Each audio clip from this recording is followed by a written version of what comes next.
Many Africans travel abroad to live and stay there. And among all these people, just a few of them return to Africa. Today we are introducing you to Family and Friends Grill, a fish farm and a tourist site based in Kwahu, Ghana, Africa. And this place was actually built by a man who lived the most part of his life abroad, but decides to return and build this place to entertain, to feed, and to educate people. And I know you can't wait to see the place. Let's walk and look at the place. Come on, let's go. Let's go.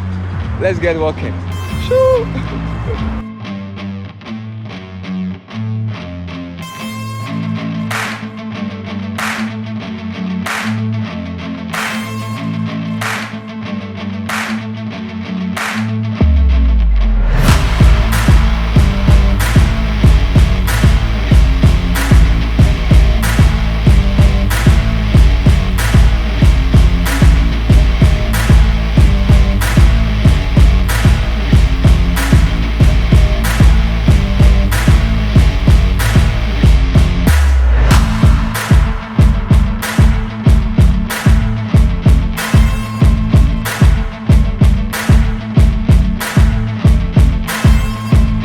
You're welcome to Christ TV. Thank you very much. Oh, you have such a beautiful place.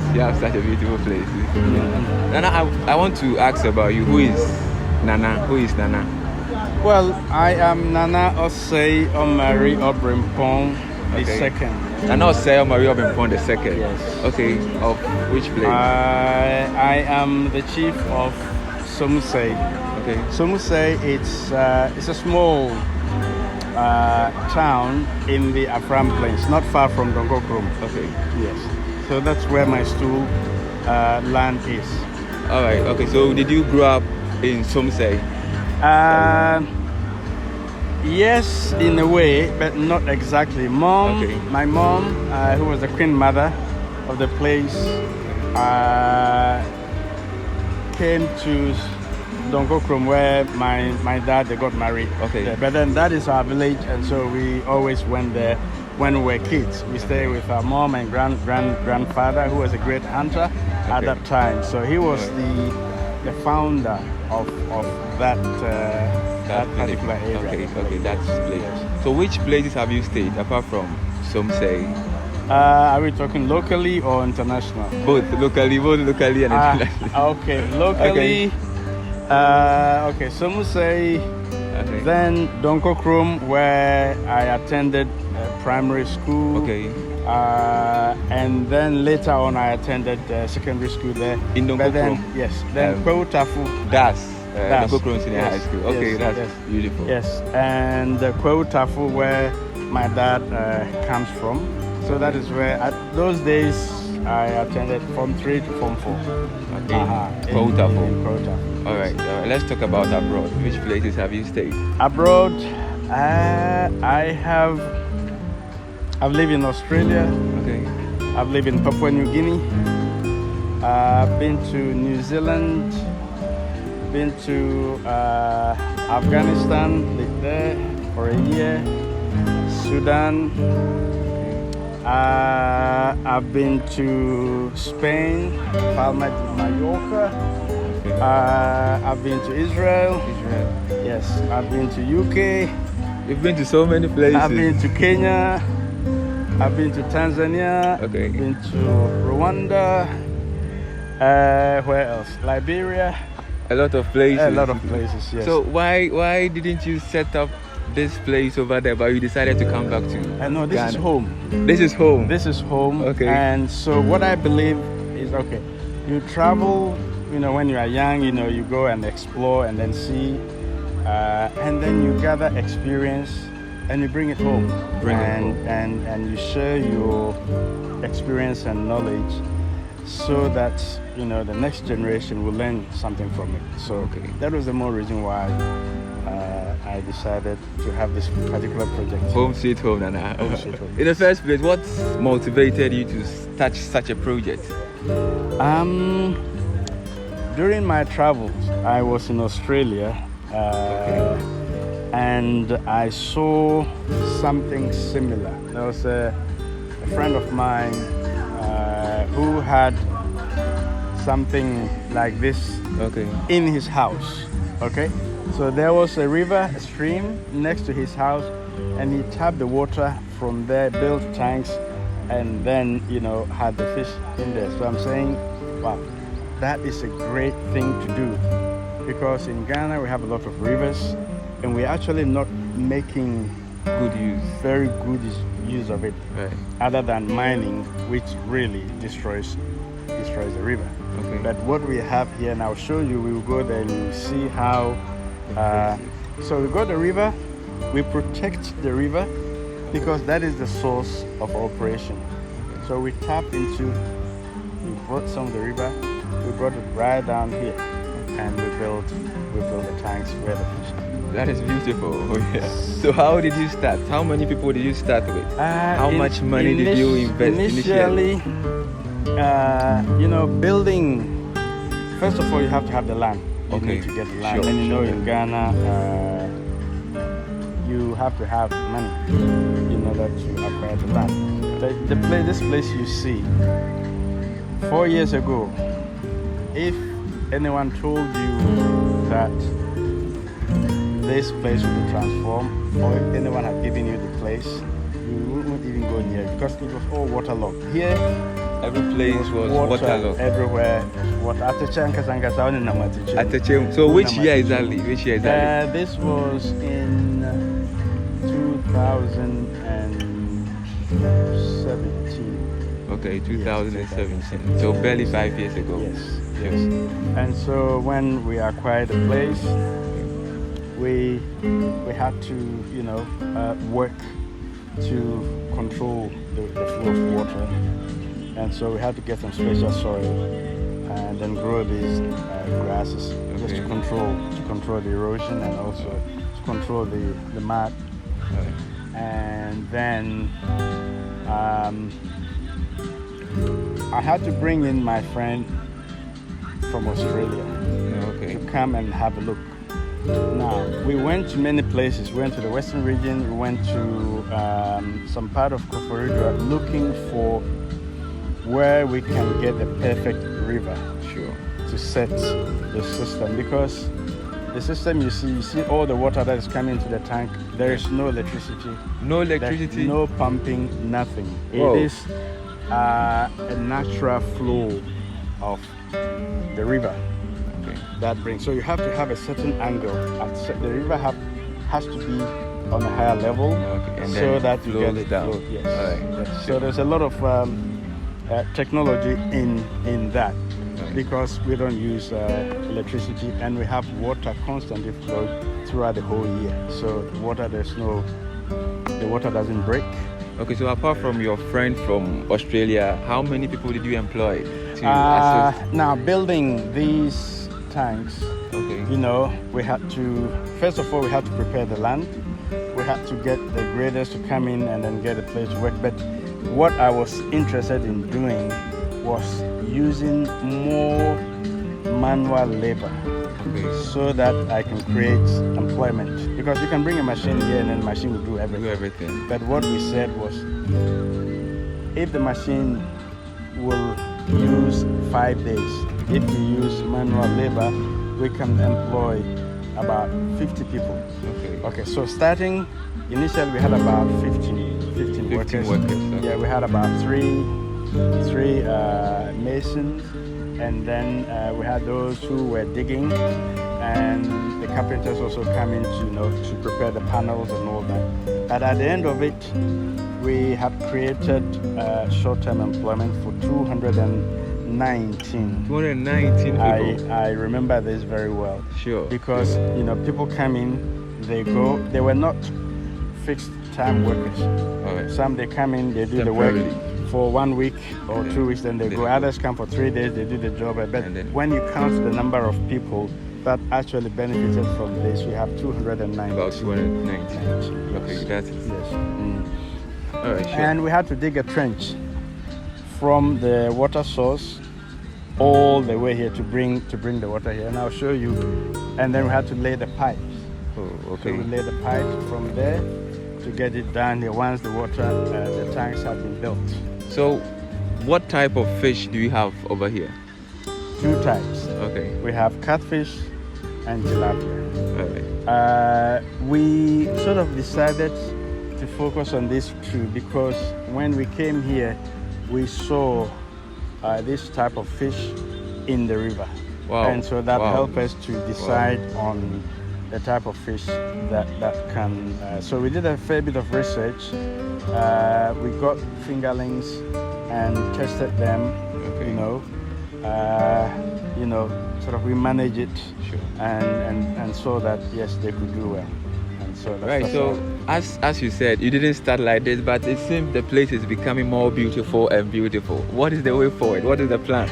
Well, you see, what I wanted to show Ghanaians, and Sure. especially people in Kwahu here, is that our rivers are a good source of resources that we can tap in and then use it. So I wanted to show what we can do with the, and now as you can see, it's a river, and we've not polluted the river. We have not done anything. We haven't spoiled it. The river is still there, but we're still making business out of it. Sure. And so, in the way forward, we are looking at conducting training so that we teach you, the youth, on how to get into aquaculture. Right. Sure. Huh? Right, sure. You don't have to wait till my age Before you start. Right. It is an area that is evolving, and there's a lot of prospect and a lot of money. Because if you look at the protein content for Ghana, protein, it's very, very low. Very so low. there's a huge gap. We need to get more meat. Not Nempina Manase, but fish. Fish has less fat and oil, and so it is more healthy to move from this red meat towards white meat, which is The fish. Sure. And so we want the youth to come in and learn, or any other person, especially women, can Okay. also be part of this whole training. Sure. And they come and learn, and it doesn't cost that much because we are here and we're supporting you. Right. So it is open, but also it is an area that we're developing into ecotourism. And we want to do this in collaboration with the Forestry Commission of Ghana. And I think they are also trying to promote the protection of the environment. Right, And so sure. we're looking at teaming up with them and then seeing if we can develop this area, into an eco village, if you Right. like, so that you can go in, look at the forest, you look at the plants and the animals that are in here, and we can learn from them and preserve them. Yes. That's very beautiful.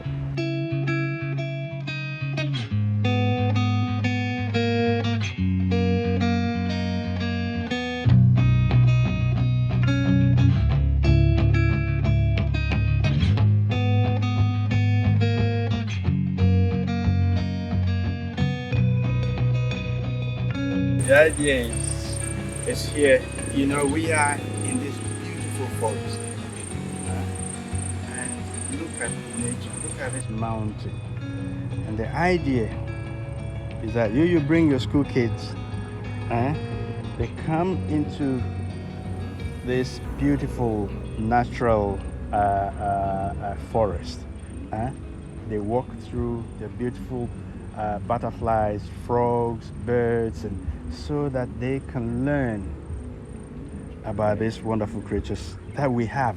But we never make use of them. We never even, you ask the kids, they see butterfly, butterfly. But the history, look at these trees. What are their botanical names? We don't know. Good. So we only know them in books. Yes. But physically, we've not experienced them before. Exactly. Sure. Exactly. Sure. So we need to preserve the forest. We need to protect our species that are here, which is why I'm here. Why? Right. That yes, we can have all this, but at the same time, let us protect our forest by having these sort of resources that people will come and learn. It's like an education, community education forum that we've created here, in addition to the fish farm. Right. So apart from the fish farm, going forward, we are planning of getting a tourist center or a tourist site and then an education center? It is already. It is already a tourist site. A tourist site. Sure. But I call this ecotourism because everything we have here is eco-friendly. Now, our fish is natural. We use no chemicals. Look at our plants here. We've grown corn.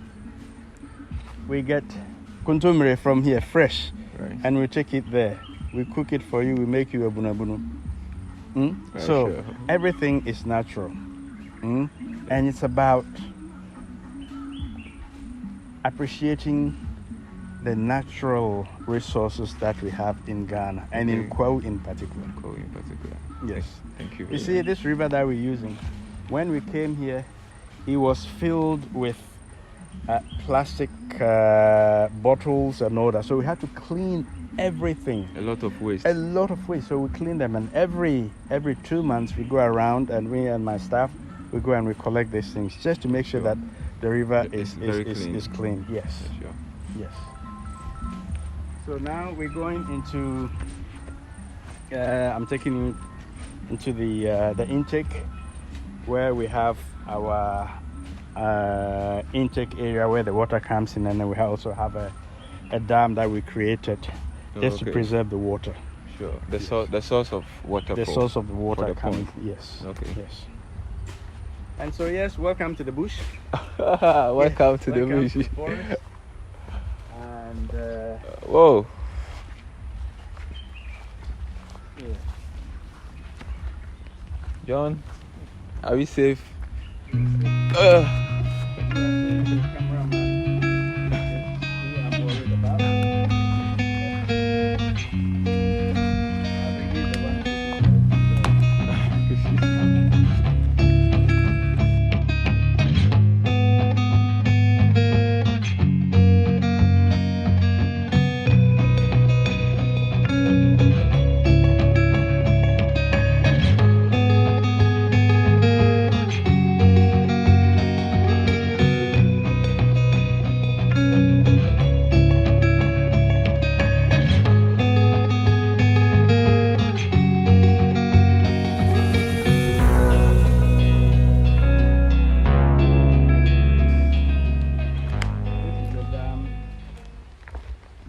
The dam is right here. Yes.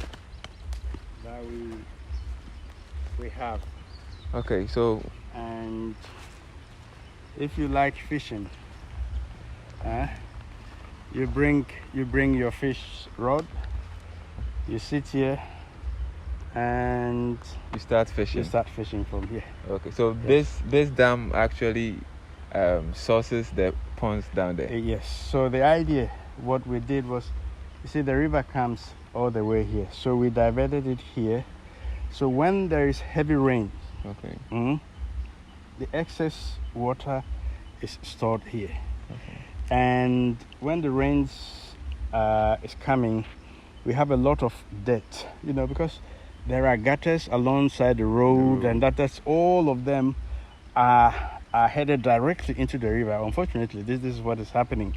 All the debris from the top, alongside the road, yes, because the gutters are actually, they end up in the river. Sure. Yeah. And so when it comes here, first the water gets to this place, and so some of the dirt,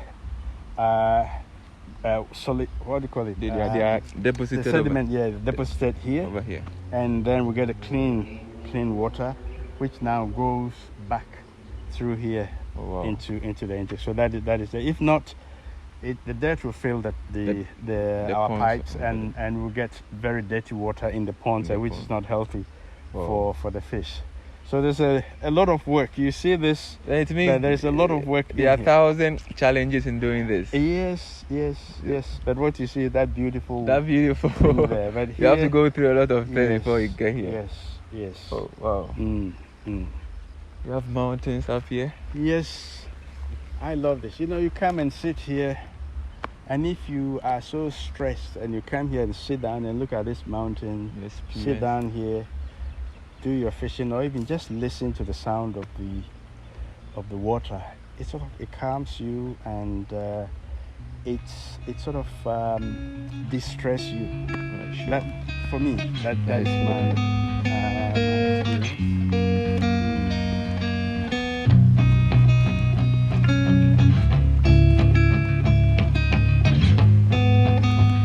So we have a lot of fish in this too. We have to see that.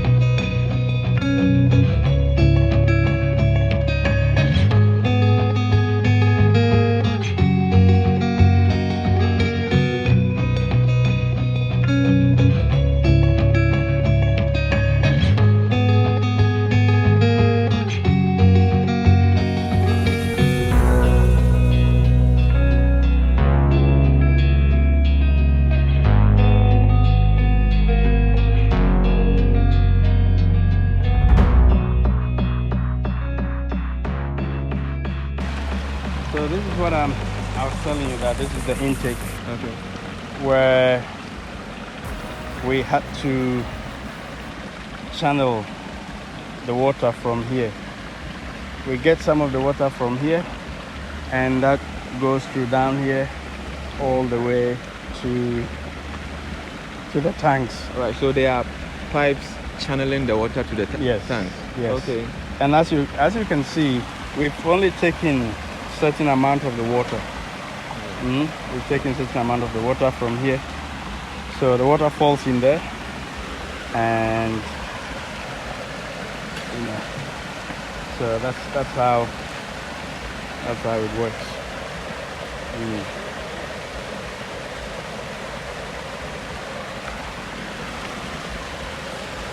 Thing is set up.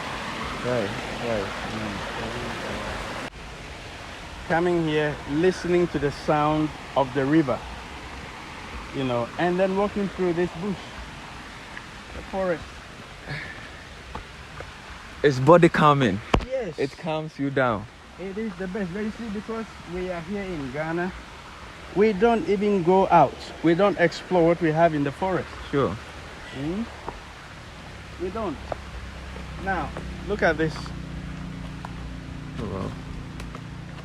Where do you think this is going to end up? They will definitely get Aha. into the water. You see? This is what we're seeing here.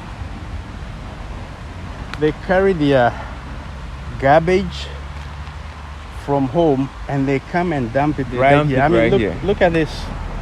So, our job, we want to protect the river. So, we will have to come and clean it. And we do this very often. Very, Day in very and day out, often. you have to be Yes, cleaning we this. come and do the cleaning. Look, look at that. Oh, They sure. just come, they toss it. They come, they toss it. The driver view. The record nana me kyerɛ mo sɛ. So, Okay. wo dɛ sɛ wohwɛ ha yi a, nti wɔn tu wura no na ewura a wɔn ayɛ wɔ hɔ nyinaa, ewura yi ahyehyɛ. They are Then directed to it goes the place into the river. So we have to be cleaning this river frequently. frequently. I mean, if you look here, look at this. This is It's more or less a like pile of rubbish. Huh? garbage all over. This is the garbage. They just toss it. When they're in the car, they toss it. And where will it go when it Straight rains? into the Straight river. goes down here and then into the river. And then it ends up in the pond if we don't clean. So from here, we will take you straight to the Straight to pond. the pond. So you can have a look at the actual Right. fish in the and how we've cleaned the area, and then we're making good use of it. So don't you think that you are spending more than you are getting? Well, Well- it seems it's a whole lot of work. Yes, it is. But if you don't do it, Sure. who else will do it? So eventually it needs a lot of education, a lot of community education. So when people come here, we tell them about the environment. They need to protect the river. They need to keep our environment clean. And we'll keep doing it until it sinks into the brain of our brothers and sisters here. So yes.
Now this seems to be a whole lot of work. Yes, it is. So what is the way forward? Well, the way forward is that we grow the business, Okay. and what I mean by that, it's involving the community into cultivating the habit of aquaculture. You can do this here, you can do this on a lake, or you can do this along the sea, you know, where we have access of water. But ours is inland. So, as I said, we have training courses for beginners, those who want to know about fish farming, those who have interests. Some people want to do it, but they don't know what to do. So this is the place for you to come. We give you information and we train you. So do you have students already? We have had not students per se, but we have attachment. They come, Okay. they were with some schools, universities, they come here and then they do their attachment for a number of weeks and then they go.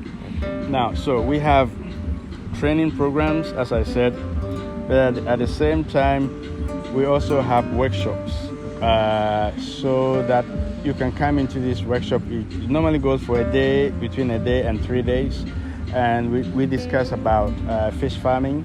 But at the same time, we also give you some practicals, and then you do some theory. And if you are more interested in that, then you come for the advanced training. Now we have hatchery.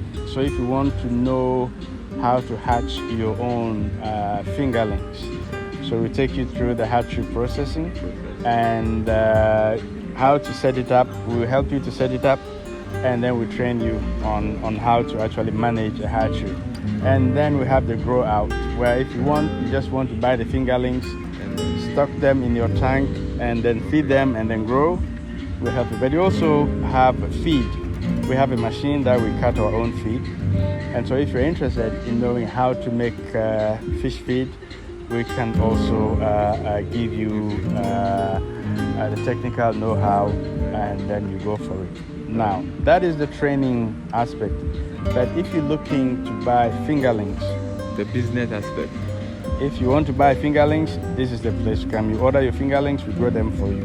Right. If you want to have plate-sized fish for dinner or to sell, this is the place we have. So for catfish and tilapia, and I will show you. Go into the tanks.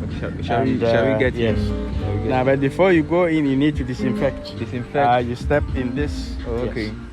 And as I'll do here. Disinfecting. Disinfecting. Yes.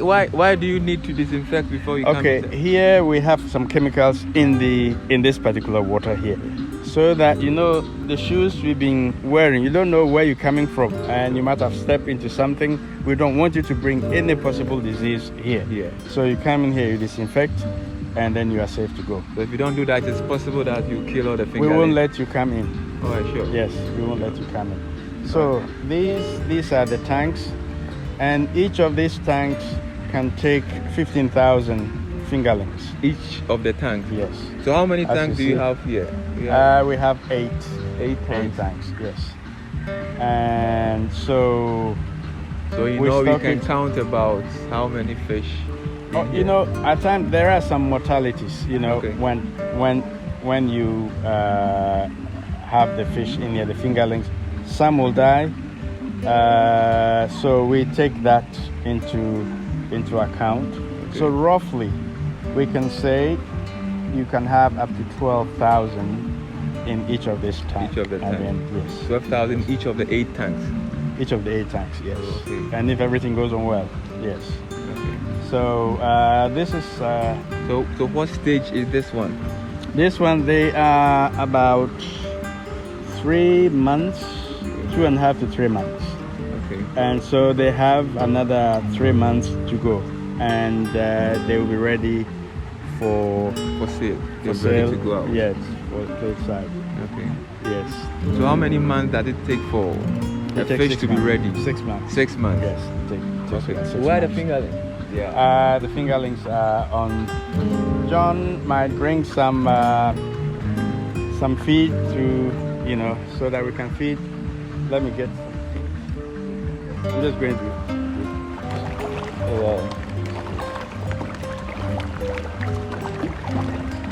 Can I try? Sure.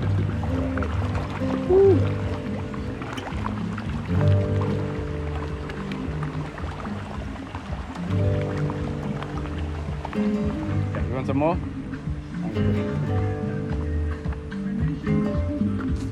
And I do my video. I do my next cabin. Tilapia. This is the. This is catfish. Yes, this is catfish. So between the tilapia and catfish, which of them goes? They both. They both go. They both. Okay. But I personally, before I used to like tilapia, but I realized that catfish actually tastes better. It's actually point and kill. You point here. It's catch and grill. Catch and grill. Yes. So here we give you a scoop net. You scoop, and then when you get it, they will grill it for you. Okay. Yes. But Ghana, they all say point and kill. Point and kill. So but it's catch and grill. Catch and grill. The place is actually called Family and Friends. Family and Friends. What is the brain behind the name? Family and Friends. Well, as I said, I initially told you that a friend of mine in Australia had something similar. Okay. So I spoke to him, and he said, "Do you have money?" So I said, "No, I don't have the money, but I want to get this technology and know-how in Ghana, in my country." Then he said, "Okay, I can give you the technical know-how, but you will have to cover my transportation from Australia and back, and make sure that when I come here, I'll be safe." Sure. So that's what your friend. My friend, his name is Ziggy. Right. Yes. So he came, and then he helped us locate the proper location for this place. Okay, that's fine. Yes. And so yes. So that is the friend. That is the friend side. In the name. Yes. The in friend the name. in the name. Yes. And the family. Then the family is. If you look around here, all the staff working here, they are family members. So when we started, my brother was here. I had some other colleagues that I see them as family. Sure. And so they all came in and they were helping. So we decided, okay, what name would be the best? It's a business that was started through friends and being managed by family. So it's family and friends. So as you are here, you are part of, you're either my friend or a family member. That's beautiful. So John is busy feeding the catfish. The catfish, yes.